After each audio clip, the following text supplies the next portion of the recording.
Gideon is leading a process here in Israel that is most amazing because it's a lot of antagonism towards it because of the changing of the perception from paternalism to equal and person-centered approach. אני אתחיל בעקרונות שמנחים אותנו בתהליך. יש הרבה מאוד דברים שמנחים אותנו, אבל בחרתי להציג 3 עקרונות.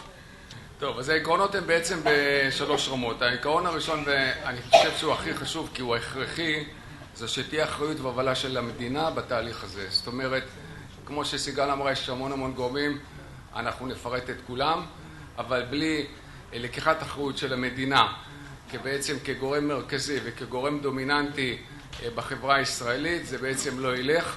יכול להיות שזה ילך יותר לאט, יכול להיות שזה ייקח הרבה יותר זמן, אבל אני חושב שבתפיסה שלנו המדינה חייבת לקחת את התהליך הזה כתהליך מרכזי.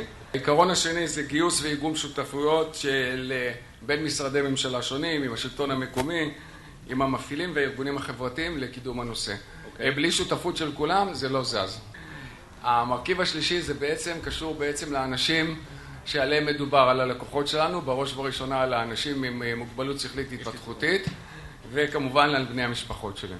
היעד שקבענו כיעד שביצענו לאחר חשיבה ולאחר ניתוח של כל המשתנים הרלוונטיים, גם מבחינת ההיתכנות וגם מבחינת הצרכים, קבענו שבשלוש שנים הקרובות, קרי מ-2015 ואילך, אנחנו נשתדל להוציא ולעמוד ביעד של הוצאה של מעבר, יותר דיוק, של 900 אנשים שגרים היום במעונות פנימייה למגורים בקהילה. טוב, מה עשינו עד עכשיו? מה שעשינו עד עכשיו, גייסנו תמיכה ומחויבות של השר והמנהל הכללי לתהליך הזה.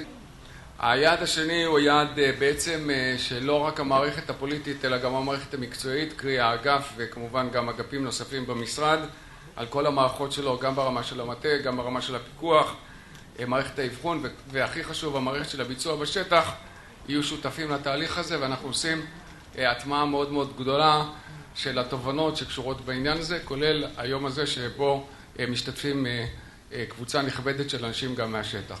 במהלך הנוכחי יש היום 14 שותפים, אני לא אמנה את כולם, אבל אמרתי משרדי ממשלה וכו'.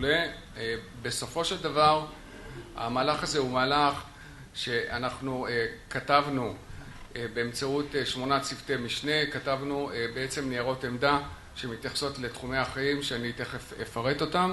בעבודה משותפת יש ועדת היגוי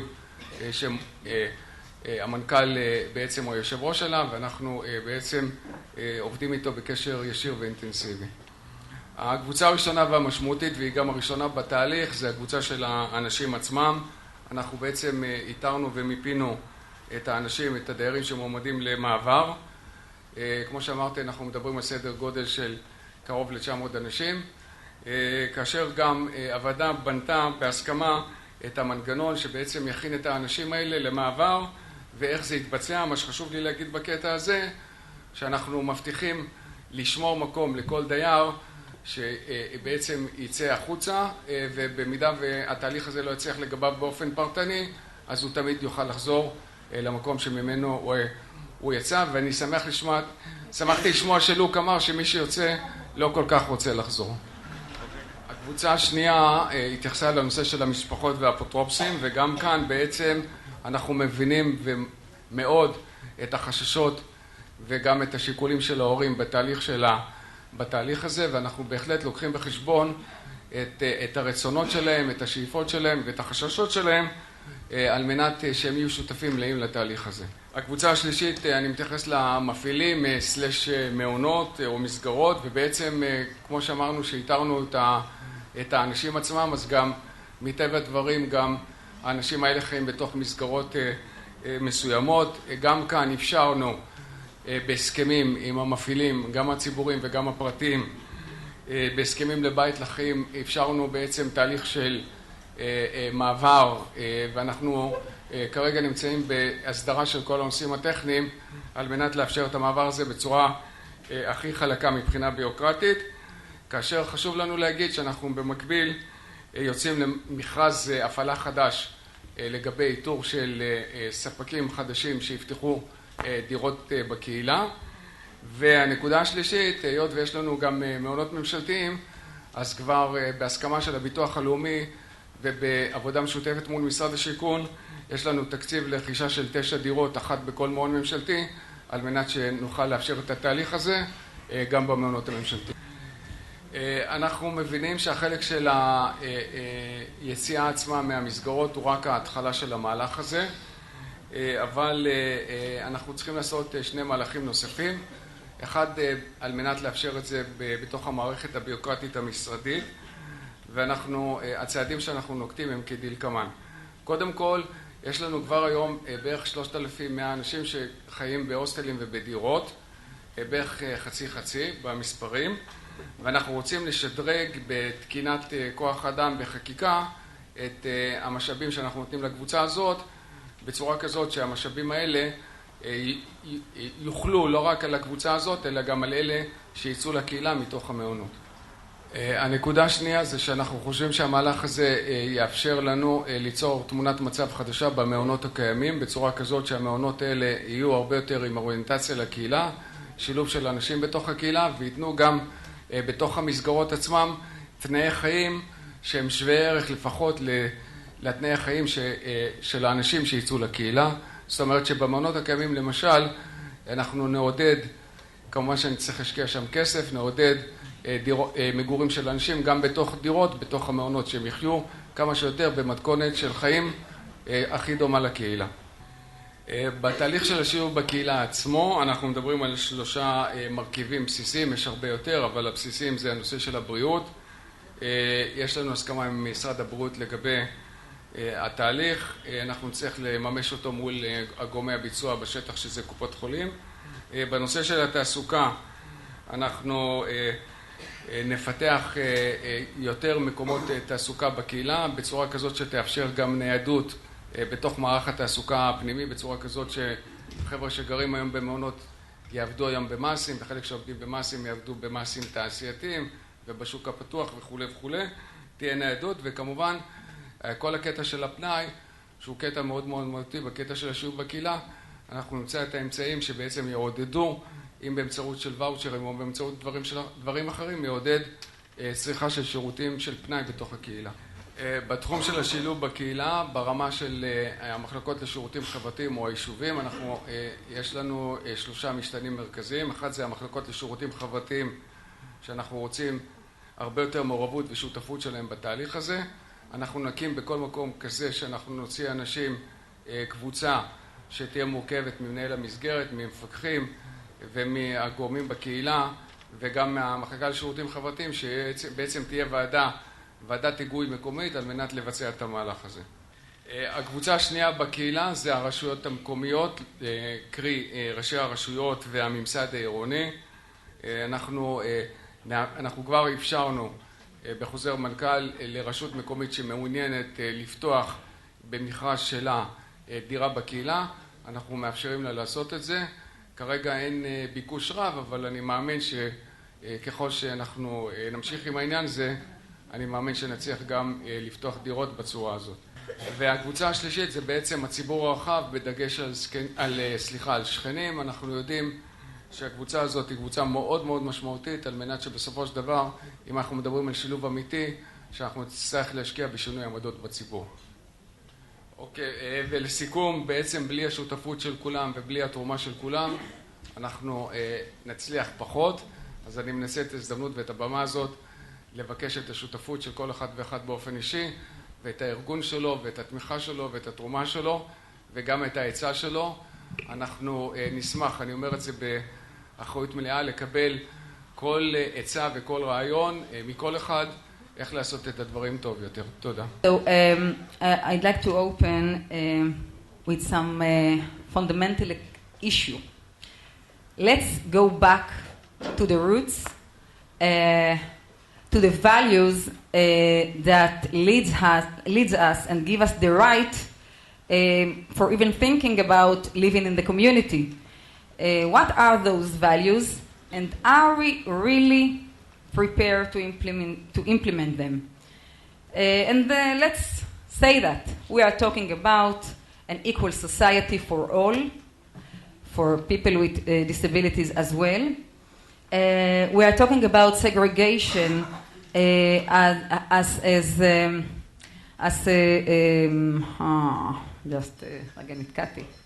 segregation as כמנת חלקו של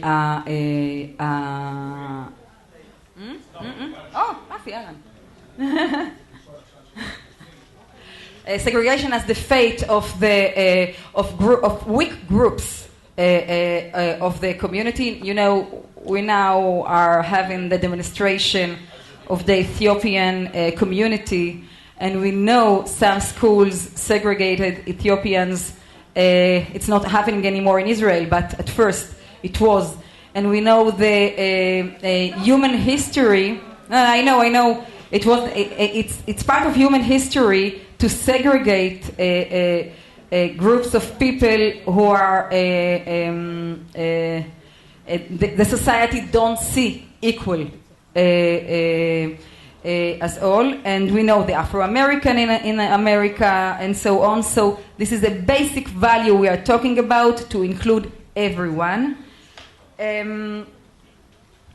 And we are in Israel have this sentence, this sacred sentence, כבוד האדם וחירותו, the honor of a man and his freedom. It's a fundamental law in Israel. It's like convention here in Israel, and we know that if we are digging deeper, we don't find it with our people, with the people we are talking about them today. So first, after we said these values, honor to everyone, the freedom, basic freedoms to choose what they want, we supposedly say who opposite to these great values. Everyone shares those values. Everyone think it's true to do so, but we know that the real life, the practical life, shows us exactly the opposite. We know that when we are treating people with disabilities in the medical model, we take their freedoms away. If we don't allow a person with disability to manage his money, he can work at the free market, but not be the one who is in charge of how his money is spent. We are taking his freedom away. We are not sharing the values. We are not implementing the values we talked about. If we are talking, if we don't allow a woman to dress like a little girl, she wants to dress with Hello Kitty. If we don't let her do that, we are taking her freedom to choose. If a person with a diabetic choose to do a sin now and then and put some sugar in his coffee, but he is a person with intellectual disability and we lock this sugar away from him, we are taking away his freedom. And so on and so on. So, in Akim, it's a parents organization and the people with disability organization, we started a change. We are talking about changing our course from a paternalistic organization toward person-centered organization. It's not easy, let me assure you. But we started in small steps.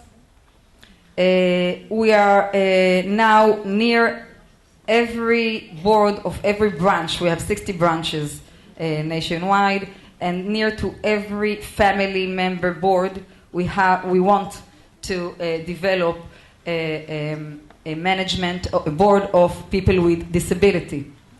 Every person who live in our housing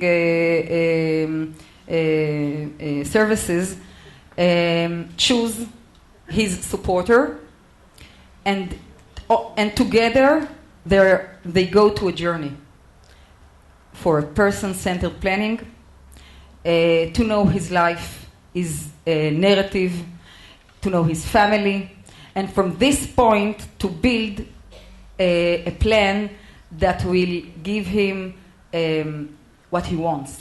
Friends, partner, בת זוג, partner. Studies, work in the open community, in the open market, everything.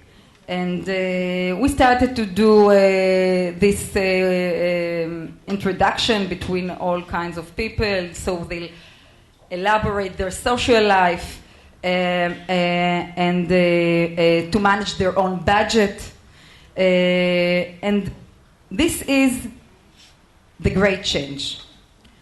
Because, you know, we are talking about moving, of course it's very important, moving to 6 people in an apartment or 4 people in an apartment. No more 24 people in a house and so on. But it's not enough. It's not enough. We know from the process that happens in Akim, we have great stories, and we know that every person-centered story we have had the tension between the paternalistic approach of the staff and family and the will of the person. I'll tell you, for example, there's one person that wanted so much to go out from his apartment alone, but he has an anxiety every time he did that. And his mother, of course, like a good mother, told us, keep him inside, close the door, don't let him. And we did this great work with him. The staff did a great work with him.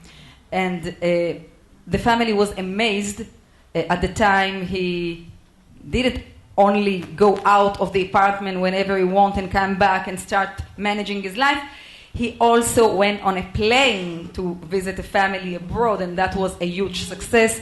And that happens because the person took control on his life and felt very strong and could do this change with his supporter. There's a lot of good examples. We have a couple down south that started to manage his own budget and discovered life because of that. And the person who wanted to move from one employment service to other, and the committee didn't want to hear about it. And then he said, I want to come to the committee to speak myself. And they didn't want that. But finally they gave him to speak, the right to speak, and everyone changes their minds. So what I'm trying to say is that we can live 3 persons in an apartment. We can live 2 or 1. But if we won't give the person the sense of controlling their life, if we continue looking at them as people with needs and not people, we won't do this change. And you'll hear, Gideon, a lot of people who are going from the institution to the community wants to go back because it's not for real. We have to do it for real. The change have to be deep and real, first with the staff and the family and the people themselves. One person who wanted to change his, the staff wanted to change his housing service, and they told him, you get to choose. What is your questions? And he asked, will it be at lunches and Friday, they are going to be fish? So I'm telling you, when you hear such question, you know this is not real. You know, he wasn't get ready. No one gave him the information he need. So it's not for real. And that's my main issue. My vision of living in the community, Akim's vision of living in the community, is changing perception to person-centered planning and person-centered support. And now I'd like to hear you, each and one of you, about his vision of living in the community, what it means to you. First, Dudu, let's start with you. Nothing about us without us. טוב, אני אגיד רק לגור בקהילה, החיים שלי, אני גר באלווין, ואני כרגע לא מרוצה בדירה, כי אין לי מקום, כאילו, הדירה שלי צפופה ואין לי פרטיות וזה, אבל זה לגור בקהילה לעבוד, לתת לפעוליות, ומה עוד? כל מיני, זה בעיקר לגור עם האנשים בקהילה. אם הבנתי אותך לא נכון, לא שמעתי טוב, אתה לא מרוצה כרגע מהדירה. לא, אני לא מרוצה כי אין לי פרטיות וזה לא מספיק שם. וזה לא מספיק שיש דירה ודיור, זה ממש לא מספיק, זה מאוד קשה.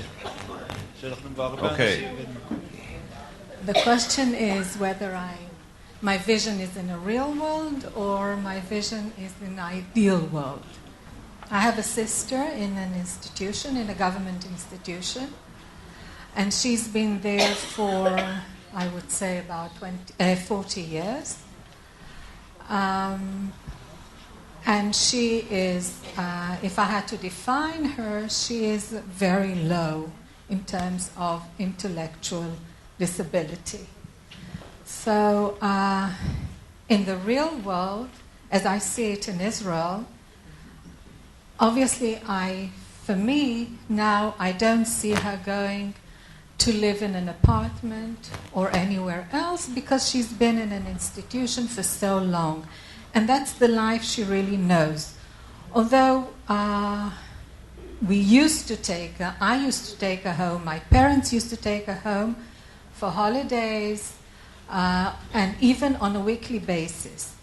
But nowadays, because it's only me, I'm the only sister, I find it very difficult, and she's getting older, and she's not so mobile as she used to be. My vision, it depends. I would divide it. In the ideal world, obviously, it would be best for everyone to live in community and be part of community and get whatever every other person really needs. But if I have to be realistic, then I would say that I have some reservations about that.